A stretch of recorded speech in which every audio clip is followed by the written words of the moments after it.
વિદ્યાર્થી મિત્રો, ઓનલાઈન એજ્યુકેશનમાં તમારું દરેકનું સ્વાગત છે. ધોરણ 5 વિષય હિન્દી.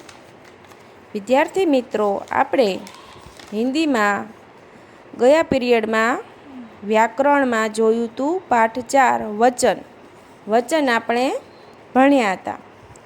તો આપણે એમાં જે અધૂરું છે તે આજે પૂર્ણ કરીશું. વચનમાં આપણે જોયું તું એક વચન અને બહુવચન.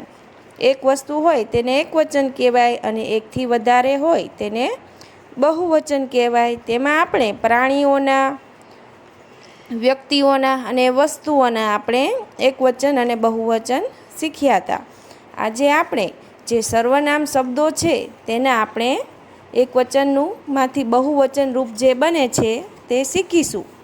સર્વનામ એટલે કે નામની જગ્યાએ જે શબ્દ વપરાય તેને સર્વનામ કહેવાય. જેવી રીતે મેં, તું, વહ, યહ, ઉસે, ઈસે, ઉસને એ બધા સર્વનામો છે. તો એના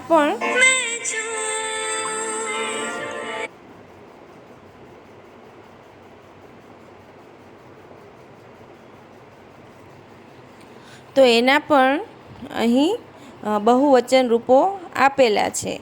તો જોઈએ આપણે. તો નીચે આપણને વાક્યો આપેલા છે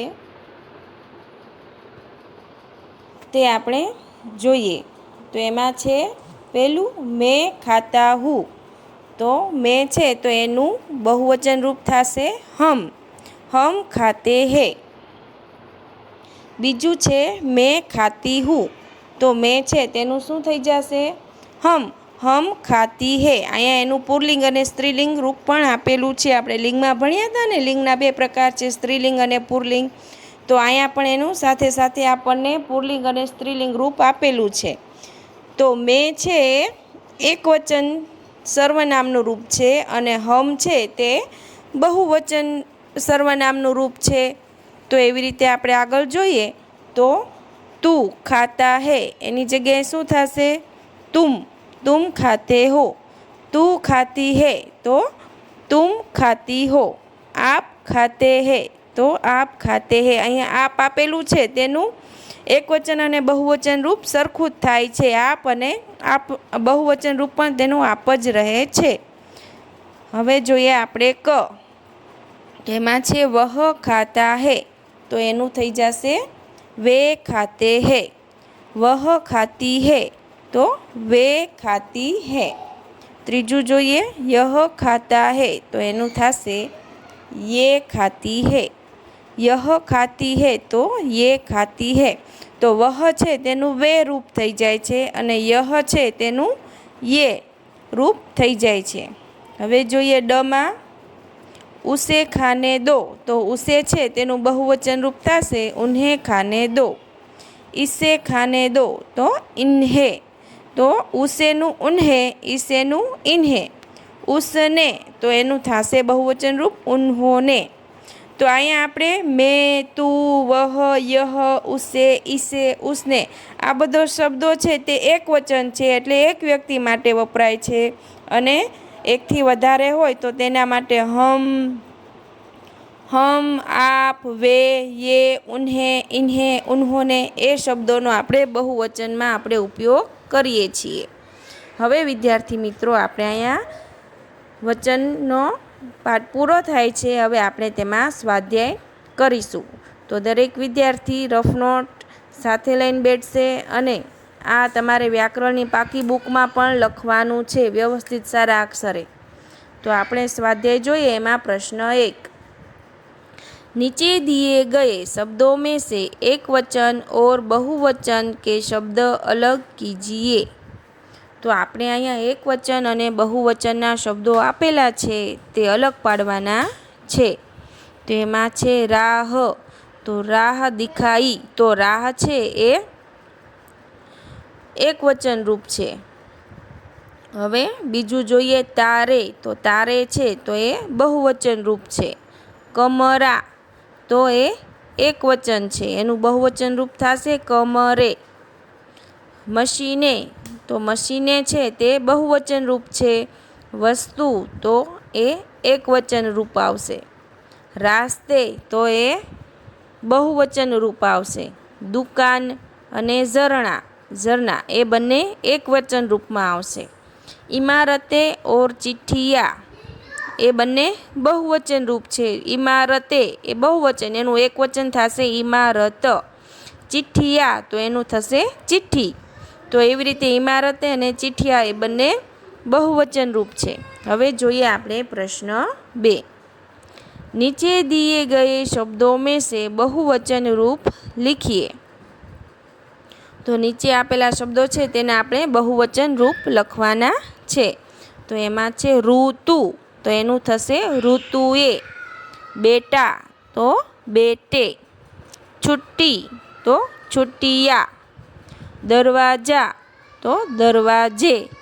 આંખ તો આંખે. તાલા તો તાલે. રાની રાનિયા. પુસ્તક પુસ્તકે. તલવાર તલવારે. માતા તો માતાનું માતા જ રૂપ રહેશે. હવે જોઈએ પ્રશ્ન 3. નીચે દિए गए शब्दों में से एक वचन रूप लिखिए. એટલે કે નીચે આપેલા શબ્દોનું આપણે એક વચન રૂપ લખવાનું છે. ઉપર આપણે બહુવચન રૂપ લખ્યું, તો અહીંયા આપણે હવે બહુવચન રૂપ આપેલું છે, આપણે તેનું એક વચન રૂપ લખવાનું છે. તો કુત્તે તો એનું એક વચન રૂપ થશે કુત્તા. ચીડિયા તો ચીડિયાનું એક વચન રૂપ છે ચીડિયા, પણ એમાં જે યા ઉપર ચંદ્રબિંદી છે તે અહીંયા યા ઉપર ચંદ્રબિંદી આપણે નથી કરવાની. એક વચન રૂપમાં એ ચંદ્રબિંદી નહીં આવે. પિંજડે તો પિંજડા. શિક્ષિકાએ તો શિક્ષિકા. ઝાડિયા તો ઝાડી. ચીજે તો ચીજ. શાખાએ તો શાખા. ઘોંસલે તો ઘોંસલા. તીનકે તીનકા. મોહલ્લે એનું એક વચન રૂપ થશે મોહલ્લા. તો આવી રીતે તમારે વિદ્યાર્થી મિત્રો બહુવચનનું એક વચન રૂપ અને એક વચન આપેલું હોય તેનું તમારે બહુવચન રૂપ કરવાનું છે. હવે જોઈએ આપણે પ્રશ્ન 4. प्रश्न 4 में आप्યું છે खाली जगहों में रेखांकित पदों के बहुवचन रूप लिखिए. એટલે આપણે અહીંયા સર્વનામના જે રૂપો છે તે પણ અહીંયા આપણને પૂછશે અને શબ્દો પણ પૂછશે. તો જોઈએ મેં લડકા હું, તો આપણે હમણાં ઉપર જોયું મેં હોય તો એનું બહુવચન રૂપ થશે હમ, તો અહીંયા આવશે હમ લડકે હે. બીજું છે यह कौवा है, तो ये कौवे है. ત્રીજું वह खिड़की खोलो, तो એનું રૂપ થશે वे खिड़कियाँ खोलो. અહીંયા આપણે જે એક વચન હોય તેનું બહુવચન કરવાનું છે. वह कबूतर है, तो वहનું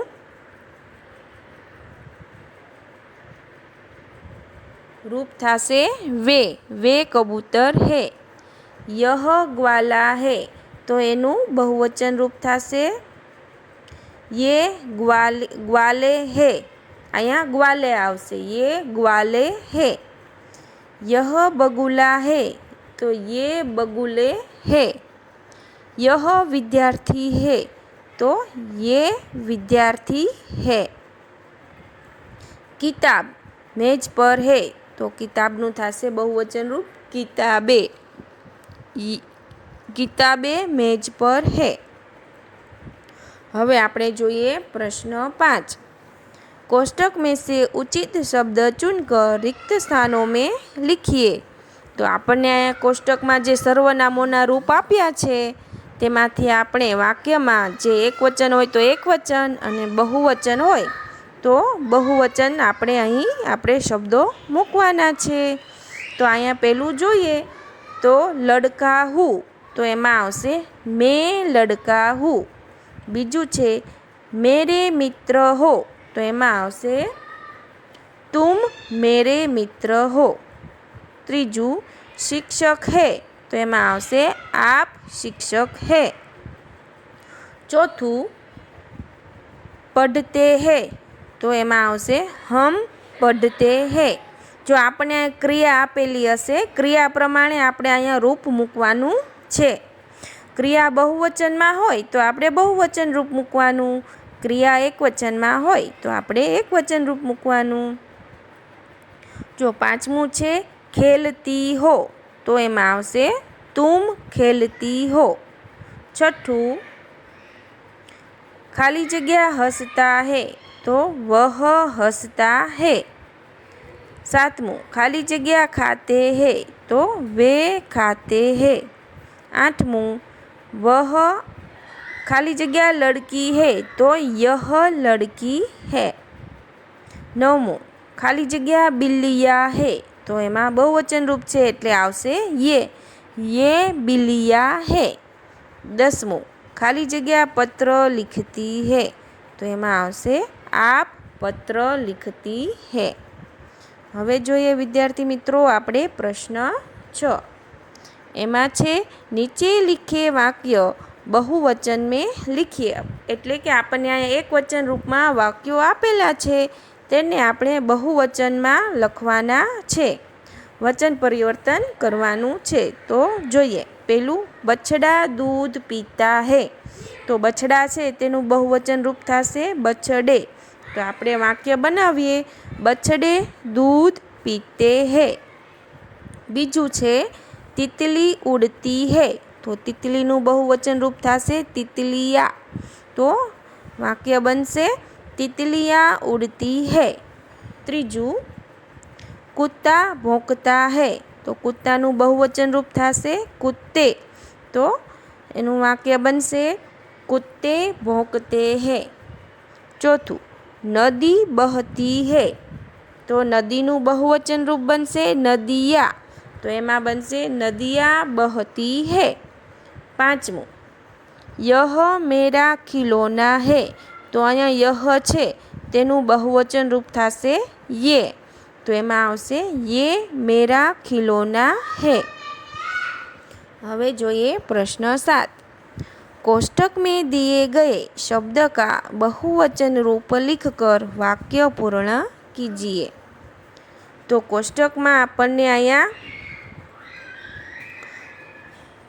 बहुवचन रूप आपणे मूकवानुं छे। अहींया आपने काउंस में एक वचन रूप आपेलुं छे तेनुं आपणे अहींया बहुवचन रूप मूकवानुं छे। तो पेलुं जोईए पिंजरे में है तो अहींया तोता आप्युं छे तो तोतानुं बहुवचन रूप थशे तोते। तो तोते पिंजरे में है। तो बसनुं बहुवचन रूप थशे बसे। तो बसे दौड़ती है। स्त्रीनुं थशे स्त्रिया। तो स्त्रिया गाती है। मोरनुं थशे मोर। मोरनुं बहुवचन रूप एज रहेशे। तो मोर नाचते हैं। शिक्षिका तो शिक्षिकाए। शिक्षिकाए पढ़ाती है। छठुं मेनुं बहुवचन रूप थशे हम। तो हम खुश है।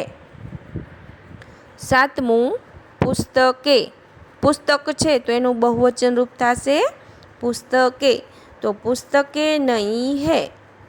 आठमुं छे मुझे तो मुझेनुं थशे बहुवचन रूप हमें।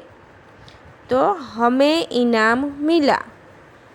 नवमुं छे वह तो वहनुं बहुवचन रूप थशे वे।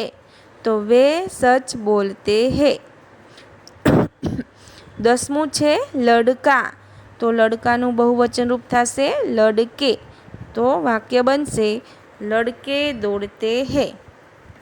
तो विद्यार्थी मित्रों आपणे अहींया आजे वचननुं सर्वनामना रूपो अने वचननुं आपणे स्वाध्याय अहींया आजे आपणे पूरो कर्यो। तो दरेक विद्यार्थीओए व्याकरणनी पाकी बुकमां वचन अने तेनो स्वाध्याय बंने सारा अक्षरे व्यवस्थित रीते लखवानुं छे। अने मने होमवर्क में तमारे आ फोटा पाडीने मोकलवाना छे। तो दरेक विद्यार्थीए फरजियात होमवर्क मोकलवानुं छे अने व्याकरणनी पाकी बुक बनाववानी छे।